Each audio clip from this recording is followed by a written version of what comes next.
ونصلي على رسوله الكريم اما بعد فاعوذ باللہ من الشیطان الرجیم بسم اللہ الرحمن الرحیم۔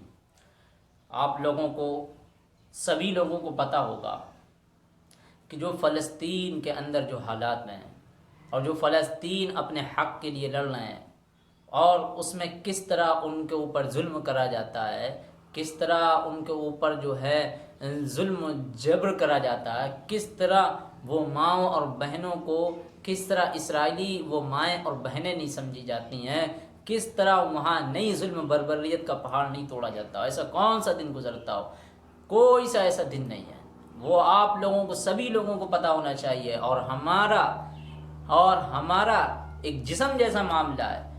نبی اکرم صلی اللہ علیہ وسلم کے فرمان کے مطابق سارے کے سارے مسلمان کیا ہے، ایک جسم ہے۔ اگر جسم کے کسی حصے میں بھی درد ہوتا ہے تو یاد رکھو تکلیف ضرور ہوتی ہے، کہیں بھی اگر درد ہے تو تکلیف ضرور ہوتی ہے۔ تو ہم لوگ بھی کیسے ہیں؟ اور پھر نبی اکرم صلی اللہ علیہ وسلم قرآن نے کہا انما المؤمنون اخوہ، تم لوگ آپس میں بھائی ہو۔ تم بھائی ہونے کے ناطے یہاں ہم لوگوں کو یاد رکھنا چاہیے، بھولنا نہیں چاہیے ان فلسطینیوں کو، ان کو یاد رکھنا چاہیے۔ اور اس بیت المقدس کو ہم لوگوں کو یاد رکھنا چاہیے۔ وہ بیت المقدس قبلہ اول ہے ہمارا، وہی قبلہ اول ہے جس کو اللہ نے قرآن میں اعلان کرا ہے، سبحان الذی اسری بعبدہ لیلا من المسجد الحرام الی المسجد الاقصی۔ یہ مسجد اقصی جب تک کہ قرآن میں یہ آیت رہے گی، یاد رکھو ہمیں تب ہماری جو ہے مسئلہ جو ہے ہمارا مسجد اقصی سے جڑا رہنا چاہیے، ہمیں بھولنا نہیں ہے مسجد اقصی کو۔ یاد رکھو یہ وہی مقدس جگہ ہے جہاں سے نبی اکرم صلی اللہ علیہ وسلم کو اللہ تبارک و تعالی نے معراج پہ بلایا، اسی رات میں سارے نبیوں کی امامت کا ان کو شرف عطا ہوا، نبیوں کی امامت کا شرف عطا ہوا۔ اور یہی وہ جگہ ہے، یاد رکھو الذی بارکنا حولہ، کہ اللہ تعالیٰ نے قرآن میں کہا ہے اس کے چاروں طرف برکتیں ہی برکتیں ہیں۔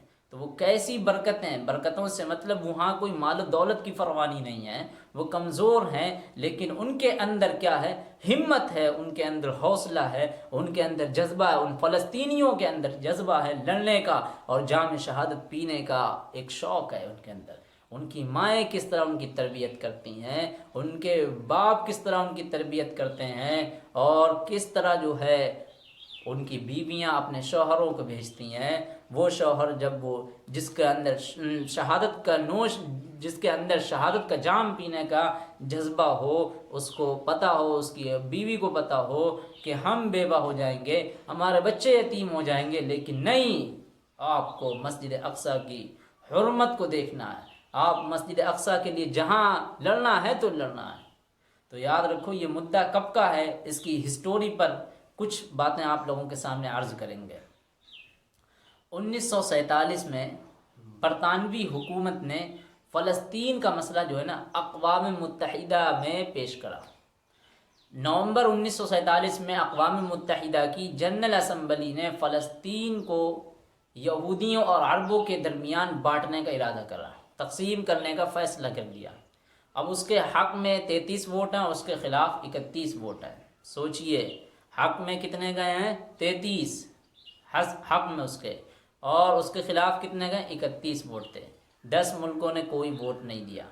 آخر کار یہ بات ٹل گئی تھی، لیکن امریکہ نے اپنی مکارانہ چال چلی اور اپنی چال سے، اپنے دباؤ سے ڈال کر ہائیٹی فلپائن اور لائبیریا کو مجبور کر کے اس کی تائید کرائی۔ تقسیم کی جو تجویز ان ہتھ کنڈوں سے پاس کرائی گئی، اس کی روح سے فلسطین کا 55% رقبہ 33% یہودی آبادی کو اور باقی عرب کو دے دیا گیا۔ سوچو کیا ہو رہا ہے یہ، کون لوگ بیٹھنے ہیں اقوام متحدہ میں؟ کون لوگ ہیں جن کے اندر عدل نام کی کوئی چیز نہیں ہے، جن کے اندر فیصلے نام کی کوئی چیز نہیں ہے، جن کو چلانے والے خود ہی ظالم ہیں، خود ہی دہشت گرد ہوں۔ بتاؤ تو پھر اس سے بڑا کون، اور عدالت کے اندر کون سی دہشت گردی نہیں ہو رہی ہے؟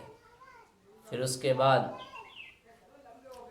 حالانکہ اس وقت فلسطین کی زمین کا صرف 6% حصہ یہودیوں کے قبضے میں آیا تھا، یہودی اس تقسیم سے بھی راضی نہ ہوئے۔ انہوں نے مار دھاڑ کر کے عربوں کو نکالنا اور ملک کے زیادہ سے زیادہ حصے پر قبضہ کرنا شروع کر دیا۔ عرب عورتوں اور لڑکیوں کی تذلیل ہوئی، ان کی عزتوں کو تار تار کرا۔ یہودی لاؤڈ اسپیکر میں جگہ جگہ یہ اعلان کرتے پھرتے تھے، اگر تم نہیں چاہتے کہ تمہارے ساتھ بھی ایسا کچھ ہو، اگر تم نہیں چاہتے ہو کہ تمہاری ماں اور بہنوں کو بیوہ کرا جائے، اگر تم نہیں چاہتے ہو کہ تمہارے بچوں کو یتیم کرا جائے، تو تم بھی یہاں سے نکل جاؤ، ساتھ میں یہاں سے نکل جاؤ۔ ان حالات میں 14 مئی 1948 کو، عین اس وقت جب اقوام متحدہ کی جنرل اسمبلی میں فلسطین کے مسئلے پر بحث ہو رہی تھی، اس وقت یہودیوں نے رات 10 بجے اسرائیلی ریاست کا قیام کا باقاعدہ اعلان کر دیا۔ سوچو، ایک تو اقوام متحدہ کی خلاف ورزی ہو رہی ہے، اس کی بدعہدی ہو رہی ہے، لیکن اب ساتھ ہی ساتھ میں اس کا اعلان بھی کر دیا ریاست کا۔ اب یہ اعلان کر دیا، سب سے پہلے کون لوگ آئے ہیں اس کے سپورٹ میں، اس ملک کو ماننے کے لیے کون لائے ہیں؟ امریکہ آیا، روس آیا، اس نے بڑھ چڑھ کر اس کو تسلیم کیا۔ حالانکہ اس وقت اقوام متحدہ نے یہودیوں کو فلسطین میں اپنی قومی ریاست قائم کرنے کا حکم ہی نہیں دیا تھا، مجاز ہی نہیں تھا۔ اب اعلان کے وقت 6 لاکھ سے زیادہ عرب بے گھر کیے جا چکے تھے۔ سوچو، ان کے گھر اجاڑے جا چکے تھے، ان کے گھر توڑے جا چکے تھے، ان کو دربدر کرا جا چکا تھا، اور اقوام متحدہ کی تجویز کے بالکل خلاف یروشلم، بیت المقدس کے آدھے سے زیادہ حصے پر اسرائیل قبضہ کر چکا تھا۔ یہ میں جب کی باتیں بتا رہا ہوں، سن 12 کی باتیں بتا رہا ہوں آپ لوگوں کے سامنے۔ سوچئے آج کتنی سالیں ہو گئی ہیں اس دن سے، آج کا دن ہے عالم اسلام کی اجتماعی اور بے حسی اور مظلوم فلسطینیوں سے مسلم حکمرانوں کے منافقانہ رویوں کی طویل اور دردناک داستانوں سے بھرا ہوا، تو دوسری طرف ان 64 برسوں میں ارض مقدس فلسطین میں ہر دن ایک قیامت بن کر آیا۔ ہر صبح کا سورج یہی بتاتا ہے کہ ظلم و ستم کی ایک نئی داستان لے کر طلوع ہوا۔ ہر لمحہ بے گناہوں کے خون سے گھر، بازار، سڑکیں، مسجد، اسکول، مدرسے کو رنگین کرنے کا پیامبر بن کر آیا۔ کون سا ظلم ہے جو ان فلسطینیوں کے اوپر نہ ڈھائے گئے ہوں؟ بالآخر ظلم و ستم کی چکی میں پسنے والے، اپنے وطن، گھر، آبائی سرزمین کی حصول کی خواہش رکھنے والے فلسطینیوں نے استعماری سازشوں کا مقابلہ، اسرائیلی مفادات کو نقصان پہنچانے کے لیے کارروائیاں بھی شروع کریں۔ ان کے اوپر جب ظلم ہو رہے ہیں، آواز نہیں بن رہے ہیں، دنیا خود ہی ظالم بن کر بیٹھی ہو اور مسلمانوں پر خاص طور سے ظلم ہو رہے ہوں، تو اب کچھ نہ کچھ وہ اپنے دفاع کے لیے کچھ نہ تو کچھ کریں گے۔ لیکن جب وہ کچھ کرتے ہیں تو ان کو دنیا کیا بتاتی؟ ٹیررسٹ۔ یار کہاں یہ دنیا والوں کے چکر میں آ گئے۔ دوسری طرف اسرائیل کو اسلام دشمن عالمی طاقتوں نے، بالخصوص امریکہ نے، بہت زیادہ مالی، فوجی، امدادی ہر قسم کا تعاون پیش کیا۔ حتیٰ کہ اقوام متحدہ میں پیش ہونے والی اسرائیل خلاف قراردادوں کو ویٹو کرنا بھی امریکہ نے اپنا وتیرہ بنا لیا، جبکہ امریکہ اسرائیل کے خلاف اقوام متحدہ کی پاس کردہ قراردادوں پر عمل درآمد بھی نہیں ہونے دیتا۔ ایک طرف تو فلسطین پر ظلم و ستم بڑھتا رہا، دوسری طرف ظلم اور سازشوں اور اپنوں کی بزدلی، منافقت کے شکار ارض مقدس فلسطین کے باسیوں میں ظالموں، جابروں، منافقوں سے نفرت اور حقیقی قیادت و نیک مقاصد کے حصول کا جذبہ فروغ پاتا رہا۔ فلسطینیوں میں جہادی تحریکوں نے رفتہ رفتہ پکڑا اور آپس کے انہوں نے اختلاف کو پس پشت ڈال کر غاصب یہودیوں کے خلاف کارروائیوں کو تیز کیا۔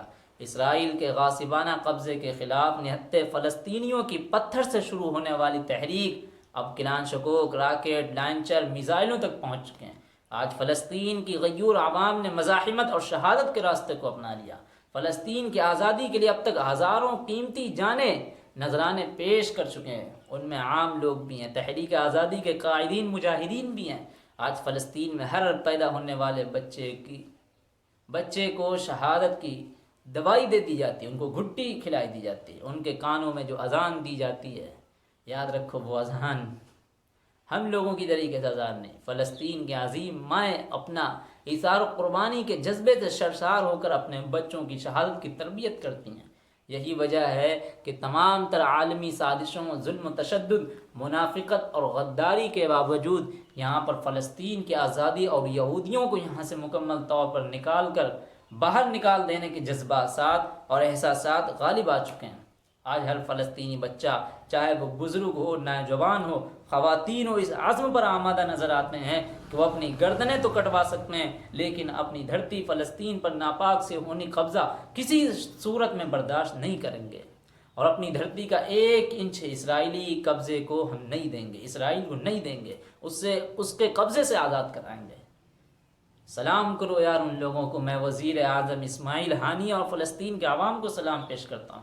ان کے ارادے چٹانوں سے زیادہ مضبوط ہیں۔ اسماعیل ہانیہ کا حالیہ بیان فلسطین کے عوام کے لیے حوصلہ افزا، جس میں انہوں نے کہا کہ انہوں نے عرب ممالک کی قیادت کو بتا دیا ہے کہ حماس اور فلسطینی عوام دشمن کے خلاف خون کے آخری قطرے تک، زندگی کی آخری سانس تک جہاد جاری رکھیں گے۔ اسرائیلی طاقت کے تمام حربے استعمال کر کے دیکھ لیے، وہ فلسطینیوں کو پہاڑوں سے بھی زیادہ سخت اپنے ارادوں پر اٹل پائیں گے۔ دکھ دلی کی تو اس بات کیا ہے کہ 64 سال سے مسلمان ملک اسرائیل کے ظلم و ستم کا بھرپور جواب دے رہا ہے، اور اتنے مسلم ممالک کے ساتھ کچھ تو ایٹمی طاقت سے بھی ہمکنار ہیں، ان کے پاس طاقت ہے ایٹمی طاقت، لیکن اس کے باوجود اسرائیل کو اس جارحیت کا منہ توڑ جواب نہیں دے رہے ہیں۔ اسرائیل ایک غیر مسلم ملک ہے، تمام غیر مسلم ممالک اس کی حمایت کے ساتھ ساتھ اس کو اسلحہ کی بھی سپلائی کرتے ہیں، ہتھیار دیتے ہیں، کیونکہ وہ کسی اور پر ظلم نہیں کر رہا بلکہ مسلمانوں کو ختم کر رہا، مسلمانوں کے اوپر ظلم کر رہا۔ آج امریکہ کی غلامی غیر مسلم سے زیادہ مسلم ممالک کر رہے ہیں۔ کیوں؟ تمہارے پاس کیا پیٹرول کے خزانے نہیں ہیں؟ تمہارے پاس کیا نہیں ہے؟ دولت تمہارے پاس پھٹی ہوئی ہے، لیکن تم غیر مسلم کی، امریکہ کی غلامی کرنے پر لگے ہوئے۔ خود امریکہ کی ریاستیں امریکہ سے آزادی کی درخواستیں دائر کر رہی ہیں، وہ امریکہ سے آزادی چاہتی ہیں۔ وہ دن دور نہیں ہے کہ جب امریکہ بھی روس کی طرح ٹکڑے ٹکڑے ہو جائے گا، جبکہ دوسری طرف ہمارے مسلم ممالک جو بظاہر آزاد ہیں امریکہ کی غلامی قبول کر رہے ہیں۔ اب بتاؤ نہ کہاں گیا وہ جذبہ مسلمانی، کدھر گئے حضرت عمر کی سنت پر کرنے والے دل سیر سپہ سالار؟ کہاں گئے خالد بن ولید کی سنت پر عمل پیرا ہونے والے؟ یاد رکھو، اپنے بھائیوں کو ان ظالموں سے نجات دلانے کے لیے اپنی جانیں قربان کرنے کے لیے تیار ہے کوئی نہیں، کیونکہ ہمارے اندر آخرت کی تڑپ نہیں رہی ہے، بلکہ ہم کو دنیاوی زندگی اور اس کے مال سے پیار ہو گیا، جس کی وجہ سے ہمارے اندر جذبہ جہاد اور شوق جہاد مر چکا ہے۔ اب غلامانہ ذہنیت ہمارے اندر پیدا ہو چکی ہے، اور کیا نہیں ہو رہا ہے۔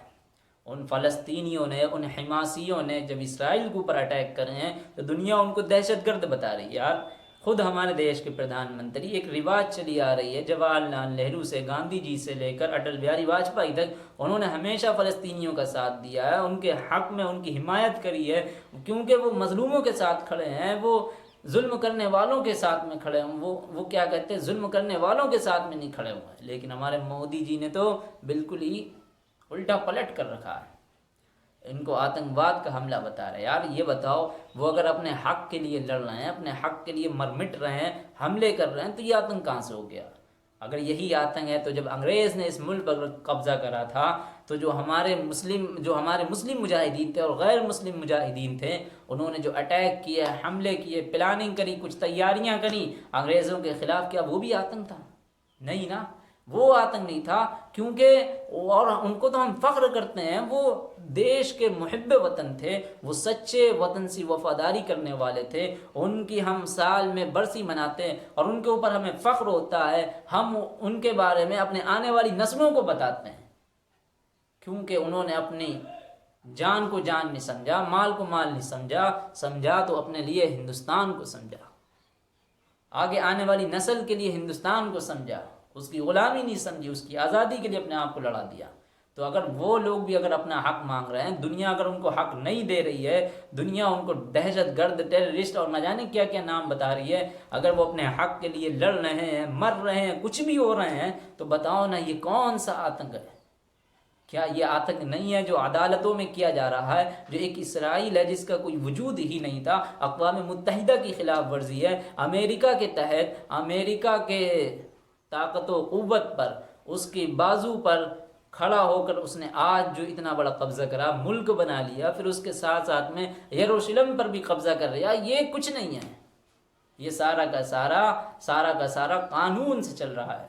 اللہ سے دعا کرو میرے بزرگوں، میرے ساتھیوں، کہ یا اللہ ان فلسطینیوں کی مدد فرما، ان کی غیبی مدد فرما۔ یا اللہ جس طرح تو نے خانہ کعبہ کی حفاظت کری اور ابابیل پرندوں کے ذریعے، یا اللہ اسی طرح جو ہے اس بیت المقدس کی بھی حفاظت کر لے، ان فلسطینی معصوموں کی بھی حفاظت کر لے۔ یا اللہ ان کو غلبہ عطا فرما دے۔ یا اللہ وہ دن بھی ہم کو دکھا دے مسجد اقصی آزاد ہوتے ہوئے۔ یا اللہ ہماری پیشانی تڑپ رہی ہے، یا اللہ کہ ہم مسجد اقصی میں سجدہ کرنے کی توفیق عطا فرما دے۔